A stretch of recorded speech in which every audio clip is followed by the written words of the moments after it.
अस्सलामुअलैकुम, welcome back and other video. क्या हाल है जी मेरी यूट्यूब फैमिली का। आई होप कि आप सब ठीक होंगे। अल्हम्दुलिल्लाह, अल्लाह पाक का शुक्र है, हम भी बिल्कुल ठीक हैं। और हर साल की तरह ईद उल अज़हा दोबारा आ गई है। अल्लाह पाक ज़िंदगी से दे सबको ये दिन खुशी वाले हों और खुशियों से हम मनाएं। और यहाँ बस मैंने एक दिन पहले ही जो है ना मीठे बनाना स्टार्ट कर दिए थे, क्योंकि इस बार बच्चों ने बड़ी फरमाइशें की हुई थी, मामा ये बनाना है, मीठे में ये बनाना है। तो इसलिए मैंने कहा एक दिन पहले जो है ना वो सारे काम कंप्लीट कर लेती हूँ। और बच्चे आइसक्रीम कब से कह रहे थे, तो मैंने कहा जब नया फ्रीज़र लेना था तो जब मैंने कहा वो लिया फिर बनाऊँगी। फ़िलहाल तो मेरे इस जो फ्रिज का फ्रीज़र ऊपर वाला पोर्शन है उसमें जगह ही नहीं है, तो इसलिए तो अब मैंने कहा चलें ईद का मौका भी है तो बच्चों की सारी फरमाइशें पूरी करती हूँ। तो आज मैंने बस mango, strawberry, all kulfa ice cream सब कुछ बनाना था। तो सबसे पहले मैंने स्ट्रॉबेरी आइसक्रीम बनानी थी। इसके लिए मैंने हाफ़ केजी मिल्क लिया है, उसके अंदर मैंने थोड़ा सा दूध सेपरेट करके उसके अंदर 2 चम्मच मैंने कस्टर्ड पाउडर का शामिल किया है। दूध में चीनी अपनी पसंद के मुताबिक ऐड कर लें और बस जब वो उसको बॉयल आ जाए तो कस्टर्ड उसके अंदर शामिल कर दें और गाढ़ा हो जाएगा। थिकनेस आप इसकी देख रहे हैं, तो बस इसको आप ठंडा होने के लिए छोड़ दें। ठंडा करके थोड़ा सा फिर आप उसको फ्रीज़र में रख दें। व्हिपिंग क्रीम यहाँ पे मैंने ले ली है, 1 कप के करीब है। इसको बीट करेंगे और साथ में जी स्ट्रॉबेरी फ्रेश अगर आपके पास है तो ये ले लें, और अगर ये नहीं है आपके पास तो फिर इसके अंदर आप स्ट्रॉबेरी एसेंस भी यूज़ कर सकते हैं। ऑलमोस्ट ऑल ईयर वही यूज़ होते हैं जो ये हम शॉप्स में या मिलती हैं ना, बाज़ार से हम लोग आइसक्रीम लेते हैं, क्योंकि सारा साथ स्ट्रॉबेरी तो नहीं ना होती। तो मैंने तो अभी फ्रीज़ की हुई थी क्योंकि मेरे माइंड में था कि मैंने बनानी है इसलिए। और बस उसको मैंने मैश कर लिया है स्ट्रॉबेरी को। तकरीबन वो 20 के लगभग स्ट्रॉबेरीज थी मेरे पास। और क्रीम को मैंने व्हिप कर लिया है। इसके अंदर मैंने थोड़ा सा पिंक कलर ऐड कर लिया है, क्योंकि मैंने कहा सही से लुक आए जो ना आइसक्रीम की, पता चले कि स्ट्रॉबेरी है, पिंक पिंक कलर अच्छा सा हो। तो जब ये हमारी क्रीम अच्छी से व्हिप हो जाएगी, इसके अंदर हम ये जो बीट करके मैंने रखा हुआ है स्ट्रॉबेरी का गूदा सा बना के ये इसके अंदर शामिल कर दूंगी। उसके बाद जो कस्टर्ड मैंने फ्रिज में ठंडे होने के लिए फ्रीज़र में रखा हुआ है वो सही से जब ठंडा हो जाएगा तो वो भी इसके अंदर शामिल कर देंगे। और उसके बाद इनको अच्छी तरह मिक्स कर लेंगे। तकरीबन 2 से 4 मिनट बीटर अच्छी तरह चला के सही से जब ये फ्लफ़ी हो जाएगा तो फिर हम इसको किसी कंटेनर में शिफ्ट कर देंगे। कोशिश करें कि स्टील का ही हो जिसमें हम जमाएं भी, लेकिन ऐसे होता है ना कि हमारे फ्रीज़र में जगह भी नहीं होती, तो इसलिए मजबूरन हमें ऐसे कंटेनर यूज़ करने पड़ते हैं जो कि जगह कम लें। तो मेरा भी ये ऐसे ही कुछ सीन था, तो इसलिए मैंने फिर जो है ना वो पहले ही इस तरह लंबे जो है ना कंटेनर वो मैंने रखे हुए थे लेके। मैंने कहा इसमें आइसक्रीम वगैरह जो है ना वो बनाऊंगी। तो बस स्ट्रॉबेरी आइसक्रीम को मैंने रख दिया जी फ्रिज में फ्रीज़ होने के लिए। और अब मैंने कहा अपना सबसे पहले जो है ना वो कुल्फ़ा तैयार कर लेती हूँ, क्योंकि कुल्फ़े पे टाइम ज़्यादा लगना था, इसलिए मैंने दूध को ऊपर रख दिया है जी गाढ़ा होने के लिए। और दूसरी साइड मैंने मैंगो आइसक्रीम की तैयारी भी स्टार्ट कर दी है। तो बस ईद से एक दिन पहले जो था वो तो मेरा पूरा दिन बिज़ी रहा, क्योंकि मैं सारा दिन यही बस करती रही। और बस यहाँ पे मैंने 3 आम लिए हैं जिनको मैंने छील के तो ब्लेंडर के साथ इस तरीके से ना ब्लेंड करके तो पेस्ट सा बना लिया जैसे स्ट्रॉबेरी का था। मैंने लिए पहले 4 आम लिए, लेकिन मुझे काफ़ी लगे, फिर मैंने उसमें से बस 3 ही यूज़ किए हैं। तो बस यहाँ पे दूध जो है ना वो मेरा गाढ़ा हो रहा है। इस पे थोड़ा सा टाइम ज़्यादा लगता है क्योंकि ये गाढ़ा होने में थोड़ा सा टाइम लेते हैं। और यहाँ पे मेरे पास जी बर्फ़ी है जिसको मैंने इसीलिए रखा हुआ था कि मैं खोए की जगह पे यूज़ करूँगी जब मैं कुल्फ़ा बनाऊँगी। अगर आपके पास खोया है तो आप इसके अंदर खोया भी ऐड कर सकते हैं, और अगर खोया या आपके पास बर्फ़ी नहीं है तो आप इसकी जगह जो ड्राई मिल्क होता है वो भी इसके अंदर डाल सकते हैं, क्योंकि मेन मकसद जब कुल्फ़ा बनाते हैं तो इसको गाढ़ा करना हमारा मेन मकसद होता है। और उसके बाद जी यहाँ पे मैंने कहा जितने में वो गाढ़ा होता है साथ में मैं अपनी जो मैंगो आइसक्रीम है ना उसकी तैयारी भी करती रहती हूँ। तो मैंने 1 कप और ली है जी व्हिपिंग क्रीम। इसको अच्छी तरह बीट करेंगे। जब ये एक क्वांटिटी में डबल हो जाएगी तो उसके अंदर फिर हम अपना जो ये अपना पेस्ट है ना मैंगो का ये शामिल कर देंगे और इसको मज़ीद हम बीट करेंगे। और इसके अंदर कलर डालने की ज़रूरत नहीं होती, क्योंकि ये मैंगो की कलर से ना काफ़ी अच्छा कलर इसका येलो आ गया था। और दूसरा जो है ना उसके बाद कुल्फ़ा के अंदर मैंने 2 ब्रेड लेके तो दूध थोड़ा सा जो मेरा पक रहा था जिसके अंदर मैंने डाली है बर्फ़ी, वो थोड़ा सा दूध मैंने डाल के तो मैंने उसके अंदर 2 ब्रेड जो है ना वो डाल दी थी अच्छी तरह, ताकि इससे ये मज़ीद गाढ़ी हो जाए, क्योंकि आपको पता है ये गाढ़ा गाढ़ा ही अच्छा लगता है सही। और बस इसको हमने मज़ीद जो है ना वो 2-4 मिनट मैंने उसके बाद पकाया और ये उसके बाद काफ़ी थिक हो गया था। उसको मैंने ठंडा होने के लिए रखा। इतने में ये मैंगो पेस्ट और व्हिपिंग क्रीम को अच्छी तरह मैंने मिक्स कर लिया, इसको मैंने फ्रीज़र में रख दिया। और यहाँ पे जो मेरा ठंडा हो गया था कुल्फ़ा का बैटर, उसके अंदर मैंने बीटर को अच्छी तरह चलाया। मैंने कहा ताकि कोई लम्स भी इसके अंदर ना रहे, ब्रेड वगैरह शामिल की है या हमने जो बर्फ़ी इसके अंदर डाली है। तो और बस बादाम और जो है ना वो पिस्ता थोड़ा थोड़ा मैंने वो कट करके इसके अंदर ऐड कर दिया, क्योंकि कुल्फ़ा के अंदर ये चीज़ें अच्छी लगती हैं और किसी आइसक्रीम के अंदर अच्छी नहीं लगती, तो इसलिए फिर मैंने वो उसके अंदर डाल के तो बस ये एक और मैंने कंटेनर ले लिया है जी प्लास्टिक के। मैंने तीनों आइसक्रीम जो है ना वो अपने इनके अंदर ही फ्रीज़ की थी, तो बस ये मैं इसके अंदर शामिल कर दूंगी और इसको भी रख दूंगी जी फ्रीज़ होने के लिए। एक दिन पहले बनाने का मकसद भी ये था कि अच्छी तरह फ्रीज़ हो जाए ताकि बच्चे जब खाएं तो सही से एंजॉय करें। तो अल्हम्दुलिल्लाह जी 2 मीठे यहाँ मेरे बन चुके थे और अब आ जाते हैं जी तीसरे मीठे की तरफ। यहाँ पे दूध मैंने रखा है आधा किलो बॉयल होने के लिए, क्योंकि इसमें मैंने मैंगो आइसक्रीम बनानी है। और ये थोड़े से चावल बॉयल होने के लिए मेरी बेटी ने रखे हुए हैं, वो अपनी तैयारी कर रही थी हाथों पाँव और चेहरे पे लगाने के लिए। उसे कुछ बॉयल चावल चाहिए ताकि उसने इसका पेस्ट बनाना था। मैंने चावल गीले किए हुए थे ये खीर के लिए, तो मैंने आप साथ में खीर भी बनानी थी और साथ में अपनी मैंगो आइसक्रीम भी। और बस यहाँ पे जी मुझे 2 केक भी बनाने थे, फिर मैं साथ साथ उनकी भी तैयारी कर रही थी। और बस यहाँ पे दूध जो है ना वो मेरा थोड़ा सा ये गिर गया, बॉयल हो गया। जब ऐसे अफरा तफरी में कुछ काम सारा दिन होना तो कुछ ना कुछ गड़बड़ तो होनी होती है। बहरहाल मैंने उसको फिर ट्रांसफ़र कर दिया दूसरे बर्तन के अंदर। और यहाँ ये देखें जी मेरी बेटी ने ना इस चावल उसने बॉयल किए हुए थे उसका पेस्ट बनाया है, और पता नहीं उसके अंदर ये उसने कहा कि मामा मायोनीज़ निकाल के दें, वो भी उसने ऐड करनी है, तो उसने स्किन पे कुछ लगानी थी। तो बच्चियाँ जो है ना आजकल की वो अपनी काफ़ी केयर करती हैं, हम तो यही को नहीं करते थे ना, हमें इन चीज़ों का पता होता था। लेकिन मैं कहती हूँ अच्छी बात होती है अपने चेहरे की, अपनी हाथों पाँव की हिफाजत करनी चाहिए, क्योंकि जब तक हम इन चीज़ों की केयर नहीं करते ये ख़राब हो जाते हैं। फिर हम बाद में कहते हैं जी हमारे हाथ ऐसे हो गए हैं, ड्राई हो गए हैं, एड़ियाँ फट गई हैं, ये वो। तो प्रॉपरली हर चीज़ की केयर करनी पड़ती है, अगर केयर नहीं करेंगे तो फिर ये ठीक नहीं रहेगी। तो बस मैंगो आइसक्रीम का क्लिप वो रह गया।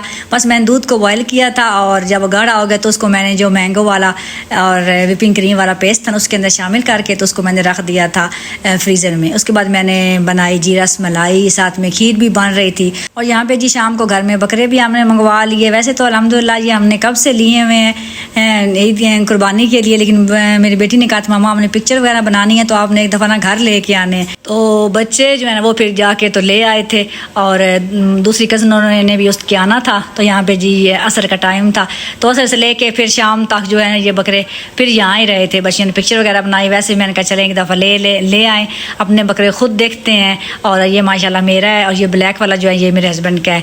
हमारी दोनों छोटी थी, पुप्पो का जो है वो उनका बड़े में हिस्सा था। तो बस उसके बाद जी यहाँ पे मैंने बनाना था आलमंड केक, जो कि ये मैंने घर के लिए बनाया था। मैंने कहा चलें कोई ना कोई गेस्ट आ जाता है तो फिर जो है ना वो घर में ऐसा होना चाहिए। पिछली ईद पे जो है ना वो ज़्यादा स्वीट चल जाती है, आया गया जो भी घर में होता है तो अक्सर स्वीट ही लेके आते हैं। तो इस ईद पे मैंने कहा चलें ये बना लेती हूँ चाय के साथ।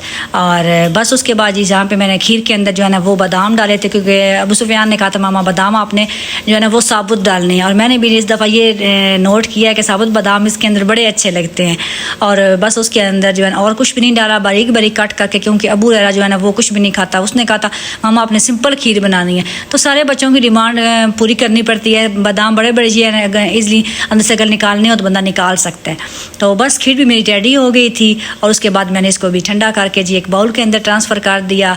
केक भी मेरे दोनों रेडी हो गए थे। ये मुझे ईद के ना सेकंड डे देना था किसी को बना के, तो बर्थडे थी किसी की, तो फिर मैंने कहा चलिए मैं ना एक दिन पहले ही बना के रख लेती हूँ, क्योंकि ईद वाले दिन तो मेरे पास टाइम नहीं होगा।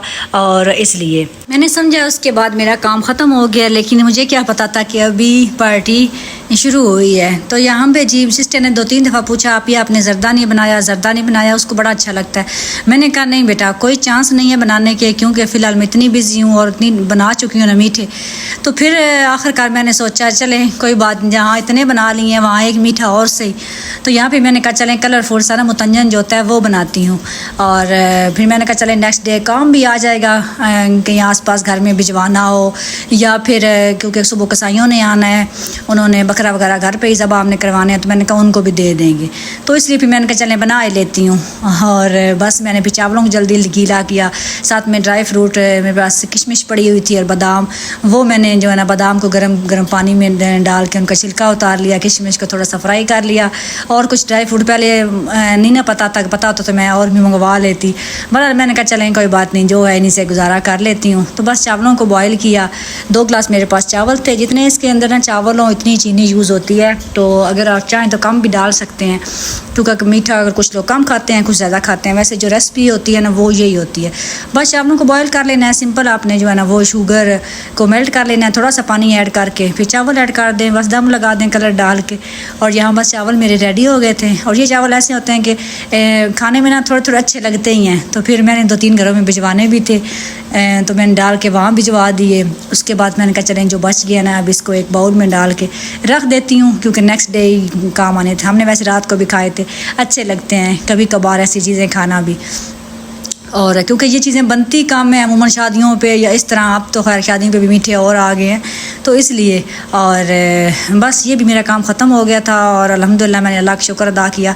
और आज सारा दिन मेरा किचन में गुजरा, क्योंकि काम भी ज़्यादा थे, मैंने कहा सारे आज ही ख़त्म कर लूँ। और बस रात को फिर कुछ भी नहीं, मेहंदी लगवानी थी, उसका टाइम ही नहीं मिला। मैंने कहा चलें ईद वाला दिन सुबह लगवा लूँगी। बस मेरी बेटी बच्चियाँ कज़न वगैरह सारी आई, वो तैयार आई, उन्होंने चाँद रात जो है इन्जॉय की, क्योंकि बच्चियों ने ड्रेस बनवाए हुए थे जी हमने चाँद रात को पहनने हैं इसलिए। और बस यहाँ पे जो सुबह हो गई है और मैंने उठ के सबसे पहले तो कपड़े वगैरह रेडी किए। एक दफ़ा प्रेस हुए भी थे लेकिन दोबारा मैंने फ्रेश किए। मैंने कहा क्योंकि ना इस्त्री हुए भी लटके रहना तो कुछ ना कुछ सिलटें पड़ जाती हैं, इसलिए मैंने दोबारा से उनको ना ठीक करके तो तैयार करके रखा, क्योंकि ईद 6:30 बजे बच्चों को उठाना था, 7 बजे टाइम था ईद का। और बस मैं उनके सारे शूज़ वगैरह भी हर चीज़ रेडी करके तो ख़ुद किचन में आ गई। रात को मैंने अल्हम्दुलिल्लाह किचन अपना सारा क्लीन किया था। ये किचन की मैंने सेटिंग की थी, शायद आपके साथ शेयर मैंने नहीं की। और ये मैंने डीप फ्रायर लिया था ना, तो ये मैंने फिर यहाँ पे सेट की है। और बस कुछ चीज़ें नहीं ली थी और फिर साथ साथ जो है ना वो वीडियो बस बनाती रही, छोटे छोटे क्लिप। टाइम नहीं होता इतना कि टोटली ऐसे प्रॉपर डेली व्लॉग अपलोड करूँ या आप लोगों के साथ शेयर करूँ, तो मैं कहती हूँ चले एक ही व्लॉग में सारा कुछ आपको दिखा दूँगी। तो मैंने यहाँ पे ना मैदा गूँध के रखा, क्योंकि बच्चों ने कहा था कि हमने ना रोटी खानी, तो मैंने हलवा पूरी नहीं बनाई, मैदे वाले पराठे बच्चों ने कहा मम्मा हमने खाने हैं, तो मैंने वो गूँध के रखा। और बस उसके बाद मैं फिर रूम में आई, बच्चे नहाए धोए, मैंने कहा उनको रेडी करवा के और बस उनको एक दफ़ा ईद के लिए भेज लूँ। इन्होंने ईद की नमाज़ पढ़ने जाना था। बच्चे यहाँ माशाल्लाह तीनों रेडी हो गए हैं, हस्बैंड पहले ही चले गए थे क्योंकि उन्होंने जल्दी जाना था थोड़ा। और बच्चों के ईद के ड्रेस जो हैं वो मैंने शलवार कमीज़ ही तीनों की ईद वाले दिन हमेशा लेती हूँ, चाहे छोटी ईद हो या बड़ी। और नेक्स्ट डे जो है वो फिर बच्चे निक्कर शर्ट पैंट शर्ट मौसम के हिसाब से पहन लेते हैं। तो बहरहाल बच्चे जी चले गए ईद पढ़ने, ईद पढ़ के आए हस्बैंड, तो बस मैं नाश्ता बना रही थी लेकिन फ़ौरन से कसाई आ गए, क्योंकि कसाइयों को हमने 2 माह पहले ही अपने लिए बुक किया हुआ था। तो वो तकरीबन 7:30 बजे ईद जब ख़त्म को ईद का टाइम हुआ तो वो सीधे हमारे घर ही आए और उन्होंने फिर अपना काम स्टार्ट कर दिया, इजाज़त वगैरह ली। और बस फिर उनके लिए मैंने चाय बनाई, साथ चावल दिए, ख़ुद भी अपने लिए जो है ना वो बच्चों को नाश्ता वगैरह बना के दिया। उसके बाद बस मैं फ्री हो गई, क्योंकि मैं हेल्पर आ गई थी, उसने बर्तन वगैरह वॉश करने थे, किचन साफ़ करना था। और यहाँ पे जो है ना वो कुर्बानी स्टार्ट हो गई थी। दोनों हमारी मेरे कज़न थे, उनकी भी हमारे घर पे ही होनी थी, तो तीनों कुर्बानियाँ हमने घर पे ही की थी। और बस यहाँ पे जी गोश्त भी आ गया, पहले एक का फिर दूसरा, इसी तरीके से फिर जो है ना वो तकसीम भी किया, घरों में देना शुरू कर दिया। और जो बाहर देना था, क्योंकि गाँव में थोड़ा सा और होता है ना, लोग इकट्ठे हो जाते हैं लेने के लिए, छोटे बड़े। तो वो जो था ना गरीबों को देने वाला, वो मैंने अपने हेल्पर था, मैंने तो उसको मैंने दिया। मैंने कहा ये बाहर ना बच्चों में तकसीम कर दो, क्योंकि घर पे अगर आ जाए तो निकलने का नाम ही नहीं लेते। और उसके बाद ये मेरा था ईद का ड्रेस, जो मैंने ईद के फर्स्ट डे कैरी करना था। ये मैंने जे डॉट से लिया था और ये मुझे गिफ्ट मिला था, मतलब मेरी बर्थडे थी ना तो हस्बैंड ने गिफ्ट दिया था।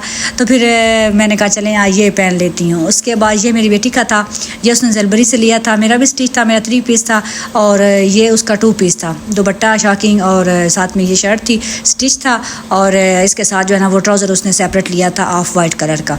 और रात को जो उसने पहना था वो भी जलबरी का था, शर्ट थी पिंक कलर की। और और बस उसके बाद जी अपनी तैयारी में दफ़ा करके तो फिर मैं किचन में आई। हेल्पर जो है ना वो किचन साफ़ कर चुकी थी, मैंने ज़रा तसल्ली होगी, मैंने कहा दफ़ा चेक करके आऊँ किचन क्लीन हो जाए। ईद वाले दिन ऐसा ये तो मैं कहती हूँ एक मौजज़ा ही है, लेकिन अल्हम्दुलिल्लाह मेरा किचन क्लीन है। इसके बाद मेरे किचन में कुछ पकना नहीं था, क्योंकि इसकी वजह यह है कि हमारा दिन का खाना बाजी के घर था, मेरे जो बड़े जेठ हैं भाई उनके घर था, इसलिए फिर मैं जो है ना वो किचन में अब कोई मेरा काम नहीं था, मैं फ्री थी। बस कोई घर में आ जा रहा था, ईद का मौका है आपको पता है, तो फिर कुछ ना कुछ कभी किसी को खीर दे, ये है कि मैं तसल्ली हो गई, चले मैंने मीठे बना के रखे हुए, किसी को आइसक्रीम दे, रसमलाई दे, इस तरीके से ना फिर मैं वो दे देती थी, साथ में ड्रिंक दे दी, तो बड़ा ईजी हो गया था मेरे लिए। और बस मैं फिर उसके बाद नहा के रेडी हो गई। और ये वाला शूज़ मैंने जो स्टाइलो से लिए थे, इसके साथ मैंने ये वाइट ये पहन लिए। और सूट भी गर्मी थी और ये सूट लाइट वेट था, गर्मी में आपको पता है कढ़ाइयों वाले सूट तो वैसे ही मैं नहीं पहनती बिल्कुल भी, मेरे पास एक सूट भी कढ़ाई वाला नहीं है और ना मैं बनाती हूँ, मुझे चिकन वाले सूट पसंद ही नहीं है, पता नहीं क्यों, क्या वजह है। और एक गर्मी में तो ऐसे सूट कैरी करना ही बड़े मुश्किल होते हैं, बस लॉन के हों और लाइट वेट हों। और अब तो शिफॉन दुपट्टे वाले सूटों से मेरा इतना दिल भर चुका है ना, 2 पीस हो तो वो फिर मजबूरी में शिफॉन को दुपट्टा लेना पड़ता है, वरना अब मैंने डिसाइड कर लिया कि मैंने लॉन दुपट्टे ही लेने हैं। और उसके बाद मैंने कहा चल थोड़ी बहुत ज्वेलरी वगैरह भी साथ करती हूँ मैच। और ये वाले मैंने लाई थी बैंगल्स, आपको दिखाए थे, ये भी मैंने इसके साथ पहन लिए। मैंने कहा चलें शूज़ के साथ भी ना जो कुछ मैच हो रहे हैं, और ये मेरे पास 2 थे, मैंने कहा चलें ये फिर नेक्स्ट डे यूज़ कर लेंगे इसको, या मेरी बेटी ने पहनने, मैंने कहा वो पहन लेगी। यही होता है जब माँ बेटियाँ एक जैसी, एक जितनी हो जाए, मेरी बेटियाँ में चलो मेरी जितनी हाइट में हो गई है तो एक दूसरे की चीज़ें हम पहन लेते हैं तो बड़ा ईजी हो जाता है। और यहाँ पे ये शॉकिंग से थे ईयररिंग्स, तो ये मैंने कहा मैच हो रहे हैं, काफ़ी कलर्स के थे 4-5, वही लेती है, उसको शौक़ है। मैं तो इतने मैंने कभी यूज़ किए हैं, क्योंकि मैं इतने जो है ना वो आर्टिफिशियल ज्वेलरी नहीं पहनती, मेरे पास जो है गोल्ड की मैं वो यूज़ करती हूँ, चाहे थोड़ी है ज़्यादा है इसलिए। तो आज मैंने कहा चले मैं भी थोड़ी सी ना मैचिंग कर ही लेती हूँ। तो इसके साथ वो छोटे वाले जो शॉकिंग है ना वो हल्के से भी थे, मैंने कहा चले वही पहन लेती हूँ, तो फिर वही मैंने डिसाइड की है। तो यहाँ पे देखें सारी चीज़ें उसने ऐसे इधर से उधर, बच्चों का यही काम होता है, हर चीज़ बिखेरी हुई थी। मैंने कहा कुछ चीज़ें समेट कर रखो, फिर भी काम करना है। तो यहाँ मैं उसकी चीज़ें मैंने कहा पहले मैं ये समेट लूँ फिर बाकी कुछ करूँगी। तो ये वाइट सिल्वर से थे, जैसे ये भी मैच हो रहे थे इसके साथ, फिर मैंने कहा नहीं वो शॉकिंग वाले ज़्यादा अच्छे लग रहे हैं। तो उसके बाद जी मेहंदी लगवाई मेरी बेटी ने, सुबह ही लगवाई थी क्योंकि आपको बताया था रात को टाइम नहीं मिला, तो उसने भी कौन लगवाई, कहते मामा चले मैं भी जो है ना वो मॉर्निंग में लगवा लूँगी। और बस राइट हैंड पे उसने खुद ही लगाई है अंदर वाली साइड पे, तो बाहर पे मैंने लगाई है। और ये फिर यहाँ पे जी मैंने भी मेहंदी लगवाई। मैंने कहा भाई ईद है तो जो ईद में मेहंदी के बिना मुझे तो ऐसे फीकी फीकी सी लगती है ना, पता नहीं क्या वजह। वैसे भी मुझे मेहंदी का थोड़ा शौक़ भी है, मैं आम भी रूटीन में कभी कभार लगा लेती हूँ, खुद भी लगा लेती हूँ, गुजारा है ईद देख के डिज़ाइन बना लिया, या और नहीं तो सर्कल वाली लगा ली। लेकिन आज मैंने कहा चले जो है ना वो लगवा लेती हूँ। तो ये हमारे साथ ही है नेबर्स में हमारे बच्चों की टीचर्स भी रह चुकी हैं, तो मैंने फिर उनसे वो बड़ी अच्छी लगाती हैं, उनसे हमने मेहंदी लगवाई। उसके बाद हम लोग बस आ गए जी भाई के घर, और यहाँ फिर बस गप्पे शप्पे लगती रही, बैठे रहे बाजी। पुप्पो का पहले दिल नहीं था, कहती थी मेरे से जाने नहीं होना, लेकिन फिर जी भाई ने कहा नहीं जी आपके बगैर ईद हमारी कैसे हो सकती है, तो फिर उनको भी हम ज़बरदस्ती ले ही आए। और यहाँ पे जी खाने का टाइम हो गया, और खाना तो आपको पता है जी आज फिर हर घर में मटन ही चलेगा। तो यहाँ पे बाजी ने मटन बनाया हुआ था जो कि बड़ा मज़े का था, और साथ में जी हमने रोटियाँ सॉरी नान मंगवा लिए बाज़ार से, क्योंकि इस गर्मी में रोटी बनाना बड़ी मुश्किल है। और बस फिर जी खाना खाया, सब ने मिल बैठ के अल्लाह ताला का शुक्र अदा किया कि उसने हमें मिल बैठ के खाने की तौफीक दी है। अल्लाह पाक हमारा ये प्यार हमेशा बनाए रखे, हसदीन की नज़रों से बचाए, बल्कि अल्लाह पाक सबको इत्तफाक दे। ज़िंदगी बड़ी छोटी है, इसको ये गिले शिकवे या हसद इसमें ना गुजारे, अपनों के साथ प्यार मोहब्बत से रहें, खुशियाँ बांटें और खुश रहें। तो आज का व्लॉग का एंड यहीं पे करती हूँ, मिलेंगे नेक्स्ट वीडियो में। अल्लाह हाफिज़।